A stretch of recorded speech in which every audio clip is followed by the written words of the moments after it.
ఆహా! పండుగలంటే మన తన్నే వరుసెంబడి వస్తూనే ఉంటాయి. అందులో ఇంకా ఎండాకాలం వచ్చిందంటే చాలు రోజుకో కాడ పండుగ, వారానికో జాతర జోరుగా నడుస్తుంటాయి. ఇక ఊళ్ళ పొంటైతే ఉప్పలమ్మ, ఎల్లమ్మ, మారెమ్మ, మాయిసమ్మల పండుగలైతే కొదువే లేదనుకోర్రి.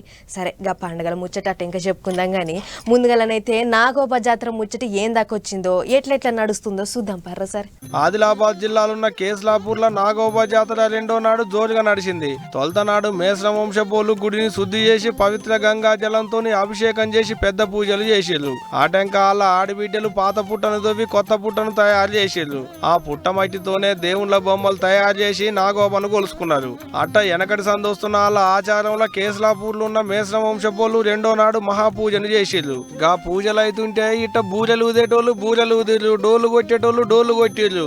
అట్టా డోలు సప్పులు అవుతుంటే మేస్రం వంశంలో ఉండేటి కుల పెద్దలు గండ దీపాలు వెలిగించారు. ఆటంక కుల పూలంతా గర్భగుళ్ళకు పోయి నాగోబా దేవతను దర్శనం చేసుకున్నారు. ఇట్టా పాలసరం వండుకొని దండాలు పెట్టుకున్నాక ఆరతులు తీసుకున్నారు. ఈ కార్యమంతా ఓడిచినాక మేస్రం వంశపోళ్ళ ఇంటికి వచ్చిన కొత్త కోడన్లని ఎవ్వరు చూడకుండా ముసుగులేసుకొని తీసుకొచ్చి నాగోబాకు చూపెట్టి పరిచయం చేసిర్రు.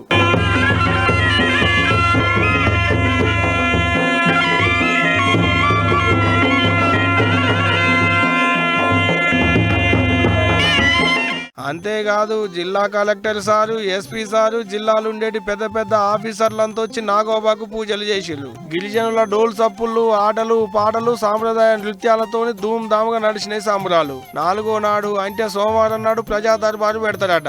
ఆటంక ఈ నెల 15వ తారీఖుతోని ఈ జాతర ఆఖరైతుంది. ఇక ఇదిట్టుంటే ఇటు భక్తులు కుప్పలు తెప్పలు వచ్చినట్టే వస్తున్నారు. ఒక్క మనకాడోళ్లే కాకుండా పక్క పొంటున్న రాష్ట్రాలకేంచి కూడా భక్తులు బగ్గొస్తున్నారు. దేశంలోనే రెండోగా అతిపెద్ద గిరిజన జాతర కాబట్టి వాళ్ళ సాంప్రదాయంలో ఆటలు పాటలతో మస్తు నడుస్తున్నది జాతర. ఓ బుద్ధి అయిన వాళ్ళు ఎవరన్నా ఉంటే అట్ట పోయి ఒక పాలు చూసిరా. అది ఏం చెప్తున్నా.